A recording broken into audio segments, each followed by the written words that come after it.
we are here for an interview from guindytimes. Guindytimes is the official campus magazine of CEG, AC Tech and SAP. Today we have with us very special guest.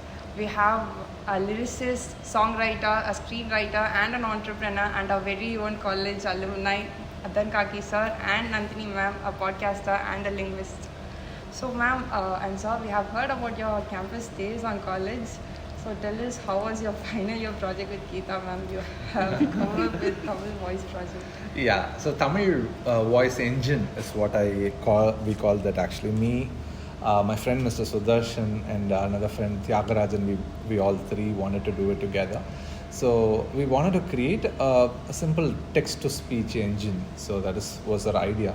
And we wanted to do a lot of applications around it. So it was fun actually working on it, because first we thought it could be a very easy project, but it didn't turn out to. We had to do a lot. It had a lot of expenses. We had to hire a studio. We had to go get a voice artist to identify all the phonemes. In English, when we talk about phonemes, we have around something less than 100 phonemes. But in Tamil, we ended up having more than 4,000 phonemes. So we had to record all those phonemes and then come back, do our programming, see how it's working, and then if something is wrong, again we had to go for. So it was a very tough project then, but we had a lot of fun. So Dr. TV Geeta was really very helpful. She was in that thing. She really inspired me since I was started my final year project in that area. Finally, it worked actually, so it was very good. So I took the project to writer Sujata. So I asked him to tell a sentence, and he told a sentence, and then it converted it to a voice. And then he wanted to test it. I said, I want to test it. Can you just put a word which I'm going to give? And he said, sabam. Okay, and he put sabam, and then I think a word like that. But the voice engine actually pronounced it as sapam. Okay, so then he told when pa comes in middle of a word without the ip, then it has to sound like ba and not as pa. So this is something that people would usually miss. And then we discovered that was a mistake, and then we recorded all the bar series for the phoneme. So we had a lot of good experience working on the project. So it is quite difficult to find learning tools in Tamil. How did Millennium Education came to life? Nandini, you want to answer? Yeah, when I came back from the US, we got married, and at that time I quit my software job, and then we both wanted to start something with education related, and that too education through Tamil. So that was the idea of taking education through the Tamil language. We wanted to do from the very small up to the university stage. That was our dream in the beginning.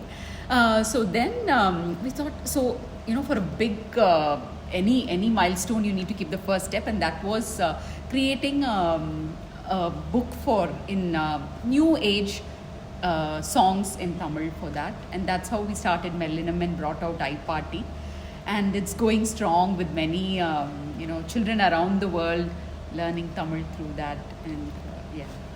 Ma'am, at this age, we are typing English in Tamil. How did you come up with a podcast in English that talks about Tamil poetry? Yeah, so this was I don't know, it's a passion project. Madan has been doing, it was his dream to do a lot in Tamil computing from the beginning. So I was very happy for him, and I supported him, and together we did KaReFo. And I watched him, and whenever he told me of some new tool and everything, it was very exciting that he's taking Tamil to the modern age where it's just dying away. So, and then I got interested. He was more into the language aspect of it. But this language is not just a language, it holds a 2,000-year-old culture behind it. So when all these when I started reading about all this Keeladi and Adichanallur excavations, and there's a lot of things that are not brought out into the world.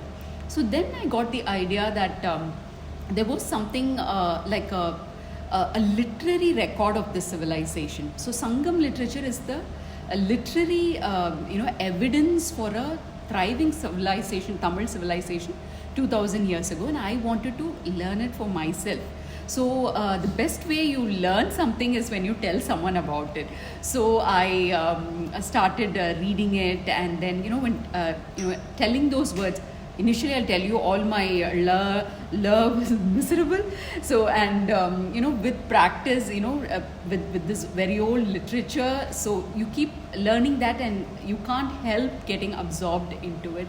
And I didn't just want to stop it with the Tamils, because we all know our culture is beautiful, it's ancient. I wanted to take it beyond people who knew Tamil, and that's the reason I started doing it in English. And every day you find something a beautiful, the trees that were there, the nature, the feelings, and how to just listen to yourself. All these things I keep learning every day. So can we have a small like a few lines from the books, Sun Seeds? Sun Seeds. At the moment, I know there are like poems I wrote, but I have like a contextual memory. I don't remember my lines exactly. So there was a poem on depression that I wrote about in a very metaphorical way, and how from a very sad and depressing moment, you rise with hope. And and the last few lines is to say, to write with indelible ink that there will not be another night like this. So that's So from teaching to KaReFo organization, how did that transition feel like to come up with a non-profit educational organization? So I love teaching. So that was that was the first thing I wanted to do after I finished my PhD. So when I was working there in Australia as a tutor, so I had really good time with students from China, Korea, US, Italy, and all parts of the world. So I wanted to try teaching. I was a very bad student here in an university, so I've told about that in a lot of interviews, and I thought that was a good qualification for me to be a good teacher. So I came back here. I told my professors, Dr. T.V. Geeta and Dr. Ranjini Parthasarthi, so I told you that I'll come back and I'll teach here. So I've completed my PhD, so I want to join. And they helped me with setting up everything, and they got me in as a junior research fellow, and then slowly as an assistant professor, and started teaching.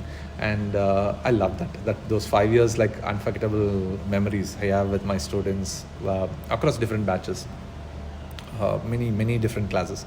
And problem with me was I had too many dreams. Actually, I wanted to do a lot of things. So when I was doing just teaching, it was not enough for me, because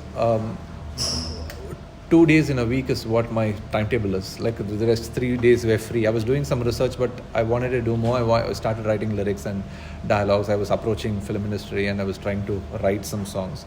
And suddenly, that was good. For the first 3 years, it was good. But the 4th year, suddenly my movie projects the number started to grow big. So a lot of very interesting projects came my way, and then I was finding it very tough to manage both. I was doing it. I was managing college in the day, and during the lunch breaks I go for a recording. I come back again for classes, and then evening I finish, go do dialogues, and all night I sit and write dialogues.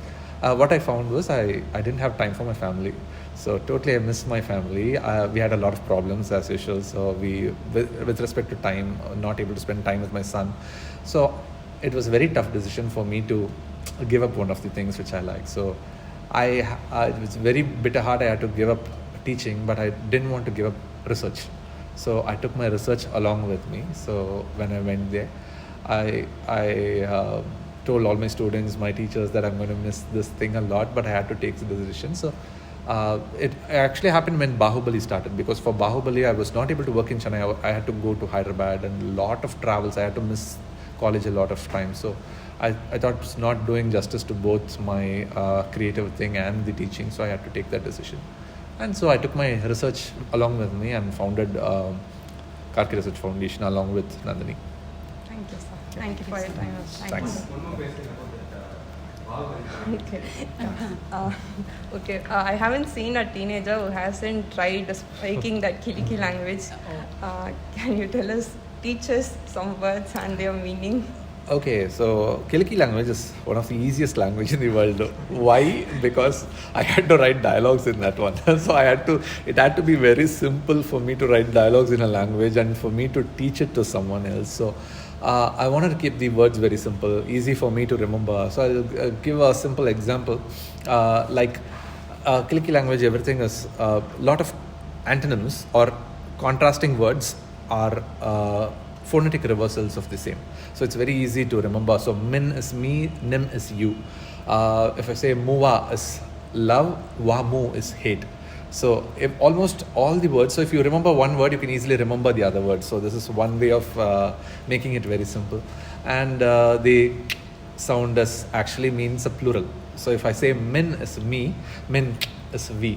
So nim is you, nim is you all. So if I want to, it's very easy for you to, if I say dub is a cup, dub will be cups. So very simple. So no exceptions. Like in every language, there's a lot of exceptions. For in English, even say if you want to add S to tree, you just add a S. If you want to add to sky, you have to do a IES. So even in Tamil, if you want to add kal to say mesai, you say mesaigal. Just a kal. If you want to add it to maram, you have to remove the im and add a ing and then add gal and say marangal, not maramgal. And if you want to add to poo, you have to add a ik in extra. So every language has a lot of exceptions like this. I want to make a language with no exceptions because it should be easy to learn and very logical to learn. So that's the core philosophy of Kiliki. So Thank you. thanks. Thank you, ma'am. Thank you. Thank you.